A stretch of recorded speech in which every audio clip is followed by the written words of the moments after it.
নতুন রাষ্ট্রপতি ডক্টর মোহাম্মদ ইউনূস তিনি দায়িত্ব নিচ্ছেন। শিরোনাম হচ্ছে বঙ্গভবনের নতুন বাসিন্দা, রাজনৈতিক বিরোধীর মধ্যে রাষ্ট্রপতির দায়িত্ব নিলেন ডক্টর মোহাম্মদ ইউনূস। নতুন রাষ্ট্রপতি শপথ নেবেন এবং বঙ্গভবনে উঠবেন। শুরু হয়ে গেল সেই মহেন্দ্রক্ষণ। ডক্টর মোহাম্মদ ইউনূস নোবেল বিজয়ী, সে শপথ গ্রহণ করে ফেলছে। আমরা এটাই চাইছি, এটাই আমাদের কাঙ্ক্ষিত ছিল। আমরা এমনই একটা দেশ চাইছি। আজকে সেই মহেন্দ্রক্ষণ পূর্ণ হচ্ছে আমাদের। ইতিহাস রচনা করে রাষ্ট্রপতি হিসেবে শপথ নিলেন ডক্টর মোহাম্মদ ইউনূস। স্থানীয় সময় সকাল 10:30টায় তাকে শপথ পড়ান। আমাদের এখন বর্তমানে এই মুহূর্তে আমাদের রাষ্ট্রপতি ডক্টর ইউনূস স্যার। এই মুহূর্তে আমাদের রাষ্ট্রপতি উনি। চুপ্পু সাহেব, আপনার বিদায় ঘন্টা বাজে গেছে, ছুটির ঘন্টা বাজে গেছে। কেউ যদি একবার বেইমানি করে তাকে আর দ্বিতীয়বার বিশ্বাস করবেন না। চুপ্পু গ্রেপ্তার হোক। এই চুপ্পুকে বিদায় করার মধ্য দিয়ে আওয়ামী লীগকে একটা বার্তা দেওয়া যে তোমাদের জন্য বাংলাদেশ মোটেই ওয়েলকাম না। যতই বলো যে ডিসেম্বরে ফিরবো, জানুয়ারিতে ফিরবো, তোমাদের ওই ফিরে এত সহজ হবে না। এবং তোমাদের এই ফ্যাসিবাদের শেষ প্রদীপ চুপ্পুকে ঘাড় ধাক্কা দিয়ে রাষ্ট্রপতি পদ থেকে বিদায় করার মধ্য দিয়ে তারেক রহমান আওয়ামী লীগকে একটা ক্লিয়ার বার্তা দিচ্ছে। শেখ হাসিনা যাবে যেই পথে, মোদী যাবে সেই পথে।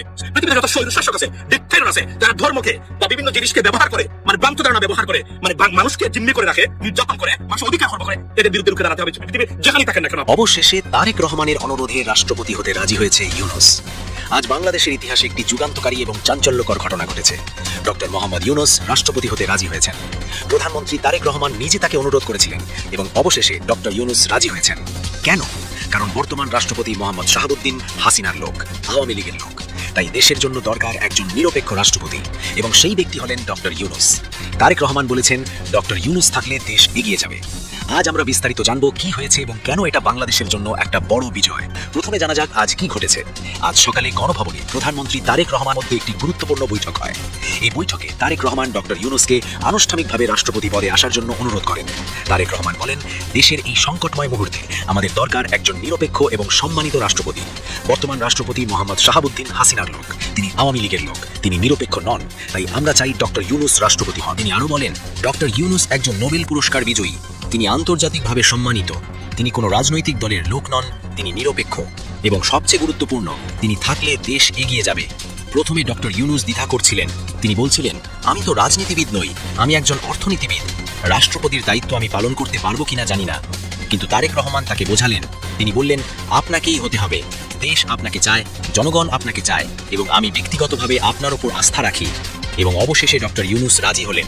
তিনি বললেন, যদি দেশের প্রয়োজন হয় তাহলে আমি এই দায়িত্ব নেব, আমি চেষ্টা করব দেশকে এগিয়ে নিয়ে যেতে। এই খবর ছড়িয়ে পড়ার সাথে সাথে পুরো বাংলাদেশ উল্লসিত হয়ে উঠল। মানুষ রাস্তায় নেমে খুশি প্রকাশ করছে, সোশ্যাল মিডিয়ায় ট্রেন্ডিং হচ্ছে #ইউনূস রাষ্ট্রপতি। এখন দেখা যাক কেন এটা এত গুরুত্বপূর্ণ।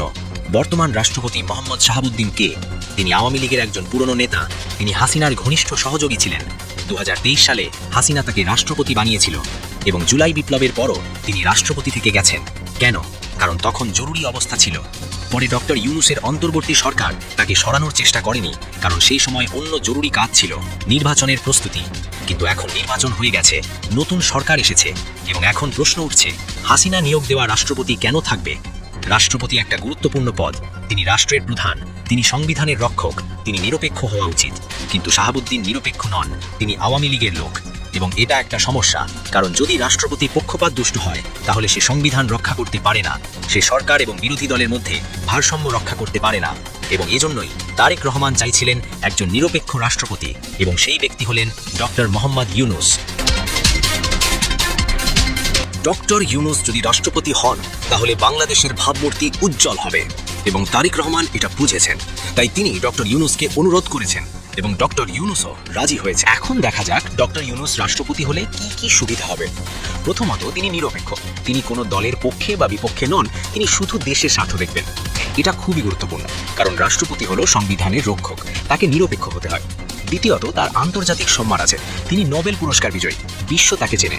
তিনি যদি রাষ্ট্রপতি হন তাহলে বাংলাদেশের ভাবমূর্তি উজ্জ্বল হবে, বিদেশে বিনিয়োগ আসবে, আন্তর্জাতিক সম্পর্ক ভালো হবে। তৃতীয়ত, তিনি একজন অভিজ্ঞ ব্যক্তি, তিনি গ্রামীণ ব্যাংক চালিয়েছেন, তিনি অন্তর্বর্তী সরকারের প্রধান উপদেষ্টা ছিলেন, তিনি জানেন কিভাবে প্রশাসন চালাতে হয়, তিনি জানেন কিভাবে সিদ্ধান্ত নিতে হয়। চতুর্থত, তিনি সৎ এবং নির্ভরযোগ্য, তার বিরুদ্ধে কোনো দুর্নীতির অভিযোগ নেই, তিনি একজন পরিচ্ছন্ন মানুষ। এটা রাষ্ট্রপতির জন্য খুবই গুরুত্বপূর্ণ একটা গুণ। পঞ্চমত, তারেক রহমান তার উপর আস্থা রাখেন। এটা গুরুত্বপূর্ণ, কারণ রাষ্ট্রপতি এবং প্রধানমন্ত্রীর মধ্যে সমঝোতা থাকা দরকার। যদি দুজনের মধ্যে দ্বন্দ্ব হয় তাহলে দেশ চলবে না।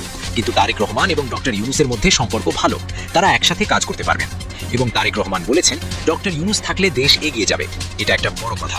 তারেক রহমান বিশ্বাস করেন যে ডক্টর ইউনূসের নেতৃত্বে বাংলাদেশ উন্নতি করবে। এখন দেখা যাক জনগণ কি বলছে। সোশ্যাল মিডিয়ায় মানুষ লিখছে, আলহামদুলিল্লাহ, অবশেষে একজন যোগ্য রাষ্ট্রপতি পাচ্ছি। ডক্টর ইউনূস হলেন সেরা পছন্দ, তিনি নিরপেক্ষ এবং সম্মানিত। ধন্যবাদ তারেক রহমান, আপনি সঠিক সিদ্ধান্ত নিয়েছেন।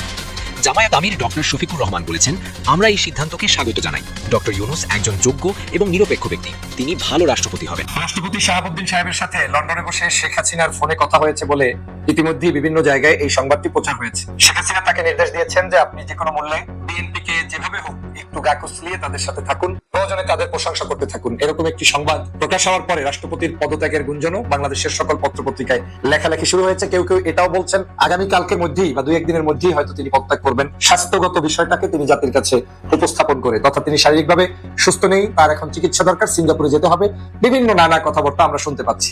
কিন্তু এই সরকার ক্ষমতায় আসার পরে রাষ্ট্রপতির পদত্যাগের জন্য বিরোধী দল সহ অনেক মানুষ বাংলাদেশের জুলাই বিপ্লবের পক্ষে সবাই মিলে এই দাবিটা তুলেছিল যে রাষ্ট্রপতি এখন তো অন্তত পদত্যাগ করতে পারে। যারা সকাল সন্ধ্যা সংবিধানের দোহাই দিয়েছে, ওই ইতিহাস তো শেষ, নতুন সরকার এসেছে, নতুন রাষ্ট্রপতি থাকবে, এটাই বাস্তবতা। কিন্তু বিএনপি তারা তখনও বুঝতে পারে নাই আমাদের মাননীয় প্রধানমন্ত্রীর আশেপাশে কারা কিভাবে বিভিন্ন ধরনের উপদেশ দিয়ে এবং কিছু দুষ্ট লোকেরা উপদেষ্টা পরিষদ, সচিব, এই যাবতীয় জায়গায় বসে বসে নিশ্চিত মিসগাইডেড করছেন।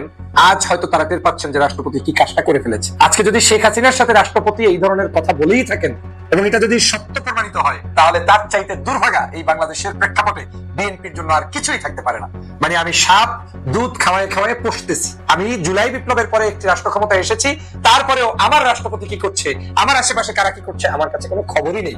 অথচ যারা আপনাকে খবর নেয়ার জন্য বলছে, যারা বারবার বলছে যে রাষ্ট্রপতি পরিবর্তন করুন, তাতে তো রাষ্ট্রপতি জামাত শিবির থেকে হবে না, এটা বিএনপি থেকেই হবে, আপনাদের লোকেরাই হবে। তারপরেও কেন তারা পরিবর্তন করতে বলেছে? তারা এতটুকু অন্তত চায় যে আপনারা যেহেতু ভোটের মাধ্যমে ক্ষমতায় এসেছেন, আর যেভাবেই এসেছেন আপনাদের লোক দিয়ে সংসারটা চালান। কিন্তু তারা সে ভুলটা বুঝতে পারলেন না। আজকে রাষ্ট্রপতির পতন হচ্ছে, পদত্যাগ হচ্ছে, এটাও গোপনে যে কোনো মূল্যেই হয়ে যাচ্ছে। আমরা যেটা বুঝতে পেরেছি, তার অচিরেই তার রাষ্ট্রপতির পদত্যাগটা হয়ে যাবে। কিন্তু আজকের এই সিচুয়েশন কি শুধুমাত্র রাষ্ট্রপতি ক্রিয়েট করেছেন? না, সমস্ত জায়গায় আমাদের মাননীয় প্রধানমন্ত্রী জনাব তারেক রহমানের আশেপাশে সব এখন আওয়ামী লীগের ভরপুর। এই কথাটা কেউ বলবে না, কারণ তারা শুধুমাত্র জামাত শিবির ট্যাগিং দিয়ে আপনার কাছে বিএনপি সাজার জন্য এই একটু বেনামাজি ভাব দ্বারা, একটু স্মার্টনেস ভাব দ্বারা, একটু জামাত শিবির না এটা প্রমাণ করা, এরকম প্রমাণ করতে গিয়ে আওয়ামী লীগের লোকগুলোই আপনার পাশে ভর করে বসে আছে, যাতে আপনার ক্ষতির সম্ভাবনা জামাত শিবিরের চাইতে অনেক বেশি। কারণ এরা কেউ আপনাদেরকে ধ্বংস করে দিবে না। জুলাই পরবর্তী বাংলাদেশে নতুন ক্ষমতায় এসেছে, বিএনপি তাকে রক্ষার জন্য জুলাইয়ের চেতনায় যারা আছে তারাই সবচেয়ে বড় ভূমিকা রাখবে এবং রাখতো, কারণ তারা কোনোদিন এই সরকারের পতন ঘটাইয়া আওয়ামী লীগকে ডাক দিয়ে আনবে না। কিন্তু বিএনপির সেটা বুঝে তার আশেপাশের মানুষগুলো শনাক্ত করতে হবে, ভালো মানুষ বসাতে হবে, প্রয়োজনে দেশপ্রেমিক মানুষ বসাতে হবে, দেখতে শুনতে যাই হোক তাকে নিয়ে আপনার নিজের লোক নিয়ে তারপরে চলতে হবে। আজকের এই রাষ্ট্রপতির পদত্যাগের পরে নতুন রাষ্ট্রপতি হওয়ার সম্ভাবনা আছে, কে আছে আমি জানি না। ইতিমধ্যেই শুনেছি সেখানেও আননোন পিপল নাকি আসার একটা সম্ভাবনা আছে। কেউ কেউ রাজনীতির মাঠে পরিচিত না, ভিন্ন জায়গা থেকে। কেন রে ভাই? বিএনপি দলটা করেছে এরকম কি সিনিয়র জাতীয় রাজনীতিবিদ নাই আমাদের মাঝে? আমি মাননীয় প্রধানমন্ত্রীকে অনুরোধ করবো, আপনি আপনার দলের লোক বাছাই না করলে, ওই মেরুদণ্ডের হাড্ডি যাদেরকে বাছাই করে বসিয়েছিলেন সেই মঈন ফখরুদ্দিনের সময় সেনাবাহিনীর সেই বিপদগামী সদস্য যেভাবে আপনার উপরে অত্যাচার করেছিল, নির্যাতন করেছিল, আপনার বাছাইয়ের কারণেই করেছে। তখন কিন্তু গোলাম আজমের সন্তান বড় দায়িত্বশীল হতে পারে নাই, হলে অন্তত মেরুদণ্ডের হাড্ডিটা ভাঙা যেত না। এই সত্য কথা কেউ বলবে না। যাই হোক, বাদ দেন গোলাম আজম, আপনার জামাতের সাথে সম্পর্কের দরকার নেই। কিন্তু বিএনপির মানুষ ছাড়া, পরীক্ষিত নেতা ছাড়া আপনার আশেপাশে কাউকে বসালে আবার এই শেখ হাসিনার ষড়যন্ত্রে আপনাকে ভেস্তে যেতে হবে, করতে হবে, কোনো সন্দেহ নাই। কথাটা অগ্রিম বলে রাখলাম। মাননীয় প্রধানমন্ত্রী, আপনি জানেন ভালো করে, আজকে আপনার এখানে সচিব নিয়োগ দেওয়া হয়েছে, উপদেষ্টা নিয়োগ দেওয়া হয়েছে। জীবনে কোনোদিন বিএনপি করে নাই, আজীবন বিএনপির বিরুদ্ধাচরণ করেছে, জিয়া পরিবারের বিরুদ্ধাচরণ করেছে। তারা তালিকায় চলে আসে খুব দ্রুত, চাটাচাটি করে। আপনি জানি যে আপনি এগুলো পছন্দ করেন না, আপনি একজন সজ্জন মানুষ, কিন্তু কি কারণে তাদেরকে ওই জায়গায় কারা পৌঁছে দিয়েছে সেটা আপনাকে বুঝতে হবে। আজকের একটা রেড লাইনে, রেড জোনে অবস্থান করছেন আপনি। আমাদের মাননীয় প্রধানমন্ত্রীর কাছে উদাত্ত আহ্বান থাকবে, রাষ্ট্র কাঠামোটাকে আপনি এমন ভাবে সাজান যেখানে কোনো অবস্থায় অন্তত পতিত দোসররা আপনাকে ঘায়াল করতে না পারে। আমাদের এই কথাগুলো তিক্ত লাগবে, অনেকে আপনাকে ভুল বুঝাবে যে সেটা এখন জামাত, সে কারণে এই কথা বলছে। আমি জামাত না, আমি জামাতের আগেও বলেছি, বিএনপি করেছি, তখনও এই কথাগুলো বলতাম। যেটা সত্য সেটা আমাকে বলতেই হবে। আজকের এই বাংলাদেশের রাষ্ট্রপতি আগামী হয়তো এক সপ্তাহ পর প্রত্যাগ করবেন। কেন আপনাকে 6 মাস অপেক্ষা করতে হলো, জানতে হলো যে তিনি শেখ হাসিনার সাথে কথা বলা লাগছে কি লাগে নাই? আমি জানি না এই কথাগুলো চৌর আছে, এই কথাগুলো প্রচার হচ্ছে বিধায়িত এমার্জেন্সি তাকে সরানোর কথা ভাবছেন, কিন্তু আমার কথা স্পষ্ট, এটা কেন 6 মাস আপনাকে বুঝতে লাগলো? বিরোধী দল কেন এটা নিয়ে সংসদে তার বক্তব্যকে প্রত্যাহার করে তারপরে মানে কি বলে সংসদ থেকে বের হয়ে তাদেরকে আন্দোলন করতে হচ্ছিল? তার ব্যাপারে কেন বারবার আপনাদেরকে সতর্ক করতে হচ্ছিল? এর মূল কারণ হচ্ছে আপনারা বারবার ভুল পথে হাঁটছেন। মাননীয় প্রধানমন্ত্রী আজকের বাংলাদেশে জুলাইয়ের চেতনায় 24-এর এই যে বাংলাদেশ নতুন করে গঠন হয়েছে, এই বাংলাদেশের চেতনা আপনাকে সবার আগে বাস্তবায়ন করতে হবে। গণভোট বাস্তবায়ন করতে হবে, জুলাই সনদ বাস্তবায়ন করতে হবে। করলে আপনি সেফ, আপনার পরবর্তী প্রজন্ম, আপনার সন্তান জাইমা রহমান সেফ রাজনীতি করতে পারবে, তারুণ্য নিয়ে, নতুন স্বপ্ন নিয়ে বাংলাদেশকে এগিয়ে নিয়ে যেতে পারবে। না হয় এই রাজনীতি থেকে ছিটকে পড়তে হবে। আজকে আপনাদেরকে যারা এগুলো বাস্তবায়ন করতে দিতে চায় না, কোনো একদিন যদি তারা আসতে পারে, তখন এই বাংলাদেশের এই যে রাষ্ট্র ক্ষমতায় ছিলেন এটাকে অবৈধ ঘোষণা করবে। আর সেটা করেছে যে শেখ হাসিনা, সেটা তো দেখেছেন বাংলাদেশের শহীদ রাষ্ট্রপতি জিয়া রহমানের যে রাজনৈতিক প্রেক্ষাপটে তার উর্বরতা ছিল, উত্থান ছিল, সেটাকে রাষ্ট্রপতি এই উত্থানটাকে অবৈধ ঘোষণা করেছিল শেখ হাসিনা।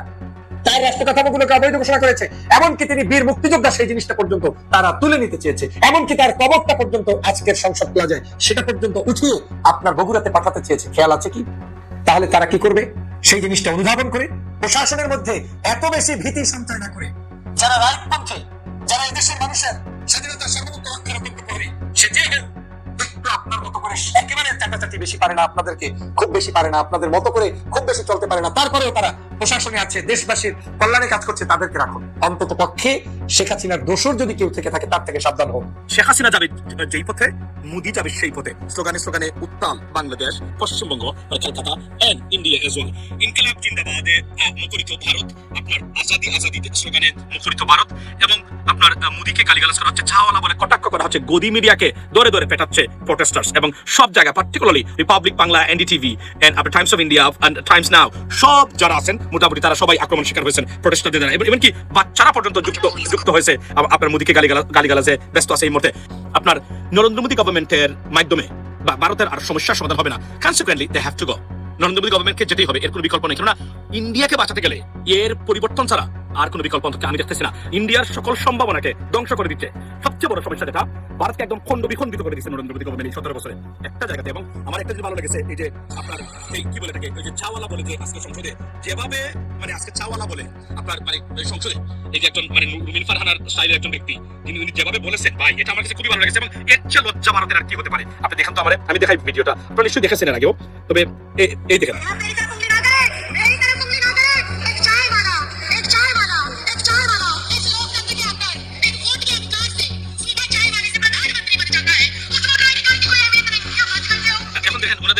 স্পিকারের মুখের দিকে তাকান, নরেন্দ্র মোদীর মুখের দিকে তাকান, তারপরে অমিত শাহের মুখের দিকে তাকান, মানে মুখের দিকে, টয়লেটের দিকে তাকানো যাচ্ছে, এদের মুখের দিকে তাকানো যাচ্ছে না। অর্থাৎ মানে এই কথাগুলো বলে, এবং এটা লজ্জা ভারতের জন্য যে ভারতের মতো একটা দেশের প্রধানমন্ত্রী মানে এই ধরনের একজন চাওয়ালা লোক। চাওয়ালাকে আমি ডিসরেসপেক্ট করতেছি না, কিন্তু যার যে জায়গাতে যাওয়ার কথা তাকে সেখানেই বসতে হবে যোগ্য মানুষ হিসেবে। এই জন্যই একটা ভারতবর্ষকে ভেরি সেন্সিটিভ কান্ট্রি মানে এখানে একদম ধ্বংস করে মানে দেওয়ার পথে আছে বর্তমানে, বিশ্বাস করে। এবং সবচেয়ে ডেঞ্জারাস যেটা নরেন্দ্র মোদীর জন্য, আপনারা কি জানেন?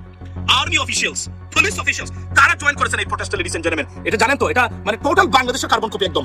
আর্মির মানুষ, পুলিশের মানুষ জয়েন করেছেন, এবং একটা বাচ্চাও কিভাবে গালি দিচ্ছে আমি আপনাদেরকে দেখাই আছি। আমি তো এটা দেখে, এই দেখেন,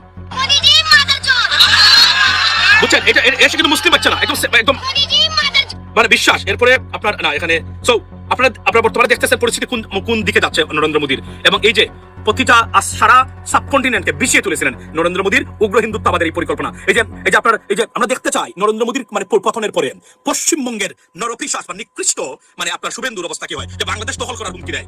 আমরা ভারতের জনগণের বিরুদ্ধে না, কখনোই না। আমরা চাই, I believe India's territorial integrity and peace and prosperity of India. But তাদের যে ধরনের, হুইচ ইজ মোস্ট আনলাইকলি, এবং এটা ভারত এতদিন এই 17 বছর জঙ্গিবাদের ইস্যুতে মুসলমানদের বিরুদ্ধে সবচেয়ে সুবিধা নিয়েছে যে দেশ, তার নাম কে জানেন? ভারত। তারা রীতিমতো প্রতিষ্ঠা করে ফেলছিল, আমেরিকাকে ব্ল্যাকমেইল করেছে নরেন্দ্র মোদী গভর্নমেন্ট এবং মানে ভারত, বিশেষ করে নরেন্দ্র মোদী এই যে কি দিয়ে এই যে আপনার মানে জঙ্গিবাদ,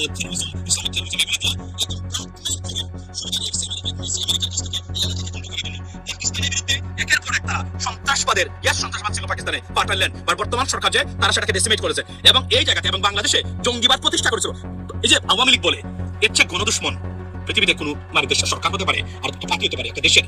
এই দেশটাকে পরিকল্পিতভাবে প্রাতিষ্ঠানিক রূপ দিয়েছিল জঙ্গিবাদের। আপনারা শুনে অবাক হবেন, আপনারা নিশ্চয়ই জানেন এগুলা, যে আগে আমেরিকান এম্বাসিতে DS-60 ফিল আপ করার পরে মানে যারা করেছেন তারা করার পরে প্রশ্ন জিজ্ঞেস করতো তারা, এই যে আপনার আমেরিকান কি মানে এমবাসির একটা আলাদা পেজে, আপনি কি জঙ্গিবাদের সাথে জড়িত, আপনি কি ইসলামিক টেরোরিজমের সাথে জড়িত, কেন ইমাজিন দ্যাট, এটা ভারত করেছিল, এটা প্রত্যেকটা জায়গাতে ভারত করেছিল, বাংলাদেশটাকে কিভাবে জিম্মি করেছিল। এদের জন্য যারা মায়া কান্না করে, তাহির আব্বাসী আর চরমুনা হয় আর আপনার ওই পাটপারগুলা, আমার বিশ্বাস করেন আমি ক্ষুব্ধ হই।